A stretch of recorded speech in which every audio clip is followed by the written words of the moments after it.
there, very good evening and welcome to the news tonight here on Rajya TV. I'm Tracy Shilshi, and in the next 30 minutes I'll be getting you all the day's top stories from India and across the world. Let's start with the headlines. A day after the Pakistani team arrives to probe the Pathankot attack, Defence Minister Manohar Parrikar clarifies that it will not get access to the airbase.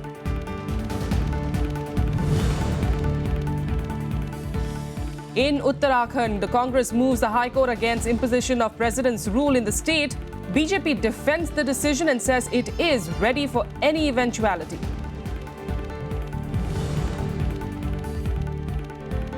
BJP President Amit Shah addresses election rally in Assam, accuses the ruling Congress of using illegal migrants as a vote bank.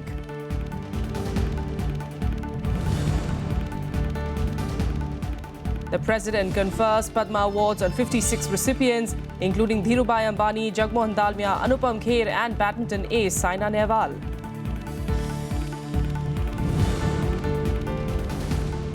And Syria says it will take 5 years to restore the ancient ruins of Palmyra. President Bashar al-Assad calls the liberation of the historic city, though, a turning point in the battle against the Islamic State. Our top story this evening, Defence Minister Manohar Parrikar today said that the joint investigation team from Pakistan will not be allowed to go anywhere near the Pathankot air base. This was after the Congress raised concerns over the matter. Here are the details. Defence Minister Manohar Parrikar on Monday clarified that Pakistan's joint investigation team will not get access to the entire Pathankot air base. He said the crime scene will be barricaded. There is no permission granted for the joint inspection team to visit the airbase. We have specifically refused the permission for them to go anywhere in the airbase. However, an area where actual crime scene has taken place has been handed over long back to National Investigation Agency, who is conducting the investigation in crime. The team has visited the National Investigation Agency headquarters for a briefing by NIA officials about the probe conducted so far. The Congress meanwhile slammed the NDA-led Modi government for rolling out the red carpet for the 5-member team from Pakistan. Prima facie, it appears to be a case of an accused investigating himself. Secondly, by allowing a Pakistani investigation team to visit and investigate, BJP government has for the first time distinguished and therefore recognized that Pakistani establishment does not have a role in perpetuating terror in India, more so in context of Pathankot terror attack. A Pakistani team includes an ISI official. All members are slated to visit Pathankot on Tuesday to collect evidence on the attack allegedly carried out by the Jaish-e-Mohammed terror group on January 2nd, which left 7 security personnel dead. Krishan Tripathi report for Rajya TV. Meanwhile, the Defence Ministry also today asked the Ministry of External Affairs to provide all assistance to a former naval officer who was arrested in Balochistan on charges of spying. Defence Minister Manohar Parrikar said that the Defence Ministry had asked for all assistance to be given to former naval officer Kulbhushan Yadav. He was arrested in Pakistan last week on charges of spying. According to a report, Yadav was speaking with his family members in India when he was arrested. He was in fact using his mother tongue over the phone and was living under a fake identity in Pakistan. However, the Indian government has denied any links with him. We do agree, to the extent I know, that he is an Indian citizen, and therefore we have agreed this, that he is an Indian citizen. We have asked for consular access and more information jab MEA se mujhe milega. Since I am concerned with any armed forces ex-personnel also, I will definitely provide you the information, but from my side, I have indicated to MEA that he is our ex-officer, so he should be given all the assistance, all the support required. In more news, the Congress today moved the Nainital High Court against the imposition of President's rule in Uttarakhand. The BJP-led centre had cited a constitutional breakdown in the state to impose the decision a day before former Chief Minister Harish Rawat was to take a floor test in the Assembly. Rawat today met the state governor KK Paul to present his party's position on the crisis. A day after President's rule was imposed in Uttarakhand, the BJP claims it's considering all options, including facing immediate elections. There was clearly a constitutional crisis. The cabinet took a decision, and obviously, to prevent a constitutional crisis from happening from 1st of April, President's rule has been imposed. The BJP is justifying central rule, claiming there is constitutional breakdown in the state, a view that the Congress has dismissed outright. Party leaders moved the High Court in Nainital on Monday. Against the move, former Chief Minister Harish Rawat also met the Governor KK Paul. सभी officer से meeting हुई है और ख़ास तौर से emphasise किया गया है कि हमारी कार्यशैली ऑनेस्ट, एफिशिएंट और ट्रांसपेरेंट होनी चाहिए और पब्लिक ओरिएंटेड होनी चाहिए। मैंने सारे सेक्शन लगाए हैं और वो सेक्शन बहुत साफ तौर पर कहते हैं कि विनियोग विधेयक कैसे पारित होगा और उसमें स्पीकर के अधिकार क्या है, वो हमने उनको दिया है। राज्यपाल महोदय ने बहुत गौर से हमारी बात को सुना। हमको पूरी उम्मीद है कि उस पर वो जरूर मनन करेंगे। The BJP rejected allegations that the Modi government was trying to destabilize Congress governments in the states, even as party leaders accused former Chief Minister Harish Rawat of indulging in horse trading. When their finance bill was defeated on the floor of the House and 35 MLAs came out openly saying that they have voted against the bill, on that very day, they have lost the constitutional right to be in the office. In my opinion, on all constitutional, political and moral ground, Congress has lost on every aspect, and still if Congress is saying that some injustice was done on their part, it is surprising and ridiculous. Meanwhile, other parties criticized the centre's decision, calling it a blatant attempt to destabilize elected governments. Because whether an elected government has majority or minority, it has to be tested on the floor of the House. When there is a deadline, why the central government should act in such a haste? It clearly shows the central government doesn't want the non-BJP government in Uttarakhand. बजाय कांग्रेस मुक्त भारत बनाने के भाजपा मर्यादा मुक्त भारत बनाने में लगी हुई है। मैं निंदा करता हूं इसके मामले में। सुप्रीम कोर्ट का फैसला है कि बहुमत तय करने का और सिद्ध करने का एकमात्र स्थान विधानसभा है। जिस तरह से ये कायरतापूर्ण कार्रवाई की गई है, उससे लोकतंत्र के लिए गंभीर खतरे भी पैदा हो गए। On Sunday, the centre brought Uttarakhand under President's rule, citing a constitutional breakdown in the wake of a rebellion in the ruling Congress party. President Pranab Mukherjee signed the proclamation under Article 356, dismissing the Harish Rawat government and placing the assembly under suspended animation. Bureau Report, Rajya Sabha TV. Meanwhile, in the national capital, the Aam Aadmi Party presented its second budget for Delhi. Deputy Chief Minister Manish Sisodia made several crucial announcements benefiting sectors like education, health and transport. But one of the major allocations has gone into the kitty of the municipal corporations that went on strike many times in the past year over pay issues. Here's a report. मैं वित्त वर्ष 2016-17 का budget इस सम्मानित सदन के समक्ष प्रस्तुत कर रहा हूं। Delhi's Deputy Chief Minister and Finance Minister Manish Sisodia giving details of the 46,600 crore rupees annual budget for the city-state for 2016-17. The big gainers this year will be the municipal corporations, whose allocation has been hiked by nearly 1,000 crore rupees. 10,690 crore rupees have been allocated to the education sector, while 1,600 crore rupees have been set aside to continue electricity subsidy for residents of Delhi. 676 crore rupees have been set aside for the purpose of providing safe drinking water through pipeline in every colony by December 2017.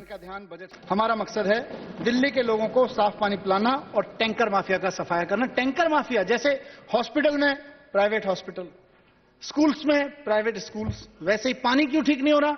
क्योंकि tanker mafia का भी राज चलता है। तो tanker mafia का राज खत्म करना और घर घर तक पीने का साफ पानी पहुंचाना, ये हमारी सरकार ने अपने लिए लक्ष्य रखा है। हम टीचर्स को एडवांस ट्रेनिंग दिलाना चाहते हैं दुनिया के सबसे बेहतरीन संस्थानों के द्वारा। और SCRT का जो ट्रेनिंग व्यवस्था है उसके कार्यक्रमों को भी हमने अपग्रेड किया है। इसके लिए आगामी वित्त वर्ष में हमने 102 करोड़ रुपए का प्रावधान रखा है। The other highlights include CCTV cameras in every classroom in Delhi schools, for which 100 crore rupees have been allocated. 10 crore rupees have been set aside for the Aam Aadmi canteens, modelled on the Amma canteens in Tamil Nadu. Other crucial announcements include slashing of VAT on sweets and snacks and ready-made garments from 12.5% to 5%. Chief Minister Arvind Kejriwal hailed the budget, calling it a budget of the Aam Aadmi by the Aam Aadmi. बहुत ही बढ़िया budget है।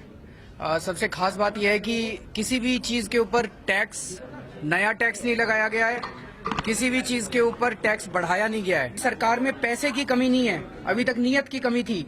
उतने ही पैसे के अंदर कितना काम अब दिल्ली के अंदर होने लग गया है। This is the second budget of the Aam Aadmi Party government since it assumed power in 2014. Bureau Report, Rajya Sabha TV. And now let's take you through what else made news across the country today in Nationwide. In its first judgment, the special court today convicted Jharkhand Ispat Private Limited and its directors RS Rungta and RC Rungta in the coal block allocation related to the North Tadu block in Jharkhand. Special CBI judge Bharat Parashar said that in fact held the company and its two directors guilty of the offences under sections 120B of criminal conspiracy and 420 of cheating under the IPC.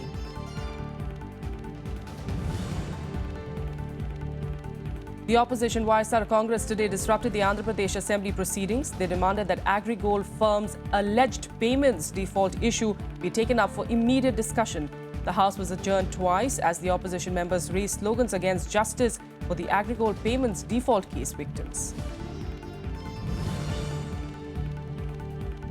Fishermen associations in Tamil Nadu today expressed their anger against the state and union governments for not effectively taking up the issue of their peers' arrest by Sri Lanka.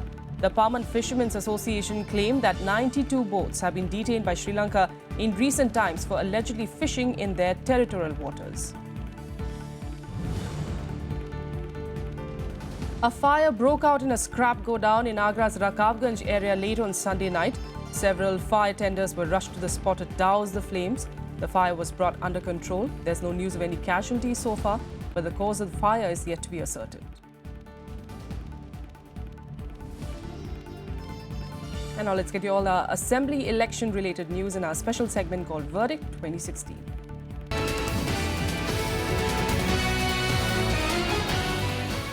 Addressing a rally in Kulbhushan, Assam, BJP President Amit Shah accused the Congress of not stopping Bangladeshi infiltration in the state. He said that the party was using illegal migrants as its vote bank. Shah promised that BJP would bring an end to the infiltration problem by sealing the Bangladesh border. The BJP chief even challenged the Congress president to stop Bangladeshi infiltration. Assam की जनता भूपेंद्र की सलाह को माने और एक पुरानी सरकार को बदलकर भाजपा की सरकार लाए, ये कहने के लिए मैं आया। And here are some poll-related snippets in what we are calling Polpuri.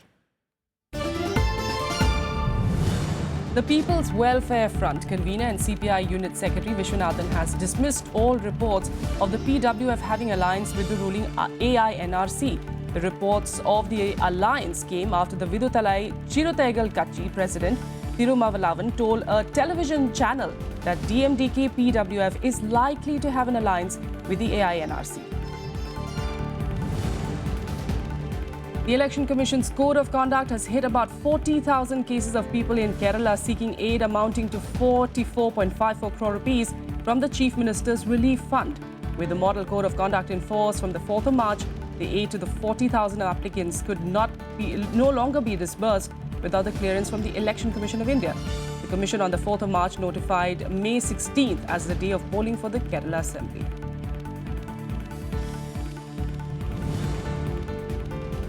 Former Chief Election Commissioner T.S. Krishnamurthy on Sunday called for state-funded elections to prevent the use of money and muscle power in polls. The funding could either be borne directly by the government or routed through the Election Commission, he said, expressing regret that the use of cash for votes was higher in Tamil Nadu compared to other states. He said that the existing laws were inadequate to check this trend, as posting of election observers and vigil by the police have not helped to effectively curb the flow of cash. Without a quick break here, we'll be back with more news in a bit. Stay with us.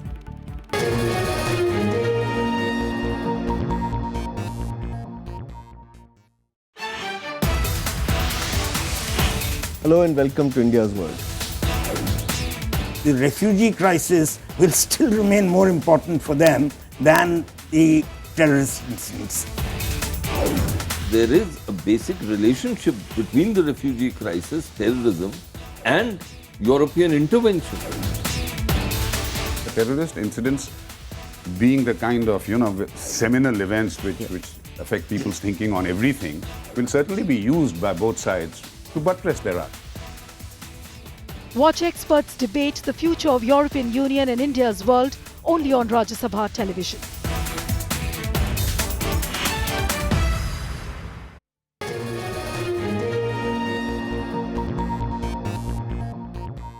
Welcome back. Let's get to international news, starting with, of course, Pakistan, where the death toll in the horrific suicide blast in Lahore on Sunday has climbed to 72. The number may further rise as nearly 300 people were injured in the explosion, with some of them in a critical condition. Pakistani Prime Minister Nawaz Sharif cancelled his visit to Britain and chaired a high-level meeting to review the security situation in Lahore. Less than 24 hours ago, this park in Lahore was buzzing with activity. Scores of women and children had gathered to celebrate Easter. But now, the place stands barren and deserted. A powerful blast ripped through the park Sunday evening, killing more than 70 people, mostly women and children, and injuring hundreds. Hours after the deadly explosion, eyewitnesses recounted the horror. जिस वक्त ये धमाका हुआ मैं झूले के पास था यहाँ बहुत ज़ोरदार धमाका हम लोग भाग के आए हैं तो यहाँ खून बहुत ज़्यादा दिख रहा था और आवाम गिरी हुई दिख रही थी यहाँ कोई सिक्योरिटी का इंतजाम नहीं है नहीं सारे हम कैंटीन पे बैठे थे तो मुझे तो फ़ोन आया था मोबाइल में फ़ोन आया तो मैं बाहर रश इतना था शोर नहीं हो रहा था मैं ना मेरे कज़न आए थे बाहर तो मैं उधर गया हूँ बुलाने के लिए उनको तो मैं गेट के पास कर रहा हूँ तो अचानक ही धमाका हो गया. The attack forced Pakistani Prime Minister Nawaz Sharif to cancel his visit to Britain. A high-level security meeting was called to review the security situation in Lahore, where an emergency was declared. Schools, colleges, as well as markets have been shut. A 3-day mourning has been announced in the Punjab province. Nawaz Sharif also visited a hospital to meet the injured in Sunday's blast. He directed the hospital administration to provide the best treatment to all those injured. Pakistani authorities are hunting for militants of the Jamaat-ul-Ahrar group that claim responsibility for Sunday's bombings. The group said it targeted Christians celebrating Easter to send a message to Nawaz Sharif that they had entered Lahore, the stronghold of the Prime Minister. Bureau Report, Rajya Sabha TV. Syria's antiquities chief has said that his department would need 5 years to restore the ancient ruins of Palmyra, which were damaged by the Islamic State terror group last year. In fact, archaeologists rushed to the site to assess the damage after Syrian forces recaptured the ruins from the Islamic State following a bloody battle. Despite the hard work ahead, Syrian President Bashar al-Assad called the victory a historic moment, saying that it was an important battle in the Syrian anti-terrorism war. الأمن والاستقرار إلى مدينة تدمر وأحكمت سيطرتها الكاملة على الجبال والتلال الحاكمة المحيطة بها. Syrian government forces, backed by heavy Russian air support, drove the Islamic State out of Palmyra, inflicting what the army called a mortal blow to militants. The Islamic State seized the city last year and destroyed most of its ancient temples. The loss of Palmyra is being seen as one of the biggest setbacks for the Islamist group. Syrian President Bashar al-Assad called the liberation of the historic city an important achievement. Assad also termed it as an indication of the success of the strategy pursued by the Syrian army and its allies in the war against terrorism. Russian President Vladimir Putin also called Assad to congratulate him on the recapture. Putin assured Assad that despite the withdrawal of bulk of Russia's military contingent from Syria, Russian forces will continue to help the Syrian authorities in their anti-terrorist efforts. The United Nations also expressed relief over the recapture. We are encouraged and fortunate that Syrian government forces have been able to retrieve and all defeat ISIS from Palmyra and is now able to preserve and protect these human common asset, cultural asset. And I'm also encouraged by their announcement that they will try to not only preserve and protect, they will try to restore. I hope they will be able to do that. Palmyra is all set to become a launch pad to expand military operations against Islamic State. Syrian forces have promised to tighten the noose on the terrorist group and cut supply routes ahead of their complete recapture. وبالتالي أمامنا طريق طويل لمحاربة داعش، لإقفال الحدود، لمنع دخول المجموعات المسلحة. عندها يمكن أن نقول بدأ الحل السياسي وبدأ السلام يعود إلى هيئة حكومية انتقالية أم هيئة حكومة موحدة موسعة ما بين جميع السوريين. النقطة الثانية هل هناك سيكون ديمقراطية برلمانية أم رئاسية؟ While destroying the terror network remains the final goal, restoration of the World Heritage Site is also a priority, a target that is likely to be achieved by the end of the year. هناك الأعمال قد تنتهي خلال 2016 بكل بساطة. لدينا الإمكانيات هائلة كمديرية عام الآثار والمتاحف بما نملك من خبرات موجودة، وأصلا قمنا بعشرات المشاريع الترميم في موقع تدمر. لدينا الخبرة المتراكمة حول هذا الموضوع. Lasting peace in Syria remains a distant and elusive prospect as it is confronted with both military and political obstacles. Despite the recent retaking of the ancient city of Palmyra from the Islamic State, Syrian government forces still have a long way to go before they eliminate all terrorist groups from their territory. Bureau Report, Rajya Sabha TV. Meanwhile, Belgian police has released CCTV footage in an attempt to identify the third Brussels airport attacker whose bomb did not explode. The CCTV footage posted on a police website shows a man wearing a white coat and a hat pulled over his forehead, pushing a trolley through Brussels airport on the 22nd of March, the day of the bombing. Police have not named the suspect in the video yet, but in a recent development, the police have released the sole suspect, Fekel Shefo, due to the lack of evidence. Shefo was the only person arrested and charged with involvement in the Brussels attacks. Meanwhile, authorities have revised the death toll up to 35 after 4 people died of injuries in hospital. The attacks have been claimed by the Islamic State. In and around Brussels and Antwerp, police have carried out 13 new raids in connections with the attacks, with 9 people questioned and 5 later released. And now let's get you some more international news events in Global Buzz. Bangladesh's High Court today rejected a petition by secular activists to scrap Islam's status as the state religion. The petition triggered countrywide protests by Islamist groups. Bangladesh was declared officially secular after the 1971 War of Independence from Pakistan. But in 1988, the then military ruler, General Hussain Mohammad Ershad, elevated Islam to the state religion. Taliban militants fired explosives into Afghanistan's parliament compound in Kabul today. The blast took place when senior security officials were on their way towards the building to brief lawmakers. Taliban spokesperson claimed responsibility for the attack and said that it caused heavy casualties. But Afghan lawmakers contradicted the claim and said no one was wounded. Amid heightened military tensions in the Korean peninsula, South Korean activists launched thousands of anti-Pyongyang leaflets into North Korea for the second time in 3 days. The conservative activists, including many North Korean defectors, used gas-filled balloons to float 1 lakh leaflets criticizing North Korean leader Kim Jong-un over the heavily militarized border. Chinese President Xi Jinping arrived in Prague today for a 3-day state visit. He will meet Czech President with the leading Czech officials. Jinping's landmark state visit will be the first by a Chinese head of state in 67 years. It's expected to promote business ties and build a strategic relationship with the Czech Republic. A man in Saudi Arabia was arrested for flying a rainbow flag above his house, not knowing that it symbolizes the LGBT pride. The man claimed he had no idea of the flag's symbolism and had bought it because his children found it pretty. Saudi religious police arrested him after they spotted the flag outside his house. The flag was later removed, and after an investigation, the man was reportedly bailed out.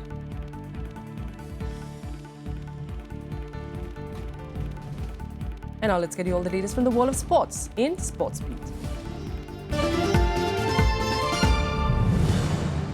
Top-seeded MC Mary Kom and El Sarita Devi advanced to the quarterfinals of the Asian Olympic qualifying tournament in Jinyan. A five-time world champion Mary Kom defeated Kazakhstan's Nazim Kazabay 2-1 in her opening bout, while former Asian champion El Sarita Devi got the better of Japan's Tomoko Kugimiya to enter the last eight. In men's boxing, World Championships bronze medalist Shiva Thapa and Commonwealth silver winner L. Devendra Singh advanced to the quarterfinals of the Asian Olympics qualifiers today. Shiva outpunched Korea's Myung-Kwan Lee 3-0 to enter the last eight stage, while fourth-seeded Devendra defeated Malaysia's Muhammad Redzwan Muhammad Fuad Bin by a similar margin. Five-time world champion Vishwanathan Anand played out a thrilling draw with Anish Giri at the Candidates Chess Tournament in Moscow. The draw might just be the end of Anand's aspirations for the next World Championships, as the Indian may not have theoretical chances of winning the Candidates that would have ensured another world title clash with Magnus Carlsen of Norway. Top-seeded Novak Djokovic and Thomas Berdych have advanced to the fourth round of the Miami Open. Djokovic defeated 25th-seeded Sousa of Portugal 6-4, 6-1 to advance to the next round. He will play 15th-seeded Austrian Dominic Thiem. Meanwhile, Thomas Berdych ousted American Steve Johnson 6-3, 6-7, 6-3, and he will now face the 10th-seeded Richard Gasquet of France.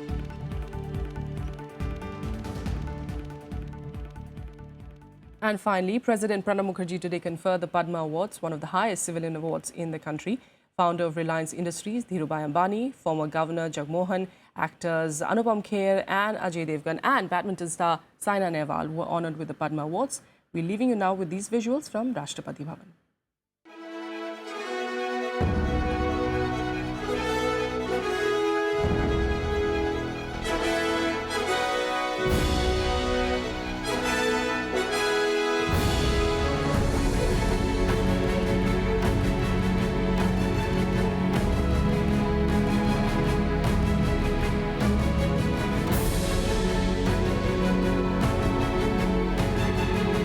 बहुत अच्छा लगा। Great moment for me. गर्व महसूस कर रहा हूँ। Country का नाम और रोशन करूँ।